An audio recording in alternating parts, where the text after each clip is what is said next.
જય માતાજી, હર હર મહાદેવ. કેમ છો બધા? જય શ્રી કૃષ્ણ. મિત્રો, આપણા શાસ્ત્રોમાં ગરોળીનું દેખાવું એ માત્ર એક સામાન્ય ઘટના નથી, પણ માતા લક્ષ્મીના આગમનનો સંકેત પણ માનવામાં આવે છે. ઘણીવાર આપણે ગરોળીને જોઈને ડરી જઈએ છીએ અથવા તેને ભગાડવા લાગીએ છીએ, પણ આજે હું તમને જણાવીશ કે ગરોળી જોતાં જ તમારું કયું એક કામ તરત કરવું જોઈએ. શું કરવું જોઈએ જ્યારે ગરોળી દેખાય ત્યારે? જ્યારે પણ તમને ઘરની દિવાલ પર કે મંદિર પાસે ગરોળી દેખાય ત્યારે ડરવાને બદલે તરત જ તમારા ભગવાનના મંદિર પાસે જાઓ અને ત્યાંથી થોડા અક્ષત એટલે કે આખા ચોખા અને કંકુ લઈને આવો. ગરોળીને દૂરથી જ પ્રણામ કરો અને તેના પર આ ચોખા અને કંકુ અર્પણ કરી તમારી મનોકામના મનમાં બોલો. ત્રીજું, એનું મહત્ત્વ. ગરોળીને શાસ્ત્રોમાં ગજલક્ષ્મીનું પ્રતીક માનવામાં આવે છે. જો તમે આ રીતે તેનું સન્માન કરશો તો તમારા ઘરમાં આર્થિક તંગી દૂર થશે અને અટકેલા કામ પૂરા થશે. ખાસ કરીને જો દિવાળીના દિવસે કે શુક્રવારે ગરોળી દેખાય તો આ પ્રયોગ અચૂક કરવો જોઈએ. તો હવે પછી ગરોળીને ભગાડવાને બદલે આ નાનકડું કામ કરજો અને જોજો મહાદેવની કૃપાથી તમારા જીવનમાં કેવું પરિવર્તન આવે છે.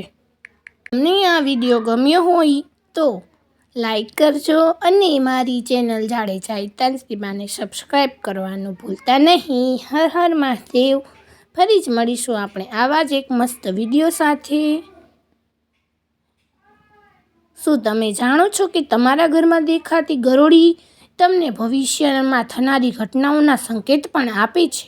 શાસ્ત્રોમાં ગરોળીના શરીર પર પડવાના અને તેના દેખાવાના અલગ અલગ અર્થ બતાવવામાં આવ્યા છે. આજે હું તમને જણાવીશ કે ગરોળી કઈ દિશામાં દેખાવું સૌથી શુભ માનવામાં આવે છે. દિશાઓનું મહત્ત્વ. જો તમને તમારા ઘરની પૂર્વ દિશામાં ગરોળી દેખાય તો સમજો કે જલ્દી જ તમને કોઈ સારા સમાચાર મળવાના છે. જો તે ઉત્તર દિશામાં દેખાય તો તેનો ધનલાભનો સંકેત છે અને જો પૂજા ઘરમાં ગરોળી દેખાય તો માનજો કે સાક્ષાત લક્ષ્મીજીની કૃપા તમારી પર ઉતરી છે.